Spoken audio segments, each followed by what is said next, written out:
আমি আমার বান্ধবীর বাসায় গিয়েছিলাম, ওটা তো আপনাদের আগেই শেয়ার করেছি, তো এখন শেয়ার করছি বাকি অর্ধেক।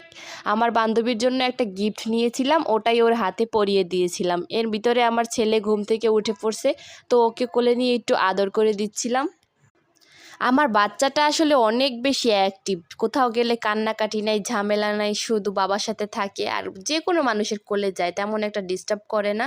তো এখানে ওদেরকে নাস্তা দিয়েছিলাম, ওটাই ওরা খাচ্ছিল। আর এখানে আমি আমার জামাইকে একটু মিষ্টি খাইয়ে দিচ্ছিলাম। মিষ্টি আবার ও অনেক বেশি পছন্দ করে। মিষ্টি আমার পছন্দ না, আমি মিষ্টি সহসায় খাই না, আমার ঝাল ঝাল পছন্দ, তাই আমি একটু চানাচুর খাচ্ছিলাম ঝাল ঝাল। এদিকে আড্ডা দিতে দিতে রান্নাবান্না শেষ, খাওয়া দাওয়ার সব কিছু প্রিপারেশন নিচ্ছিলাম। এখানে আমি সব কিছু রেডি করে দিচ্ছিলাম।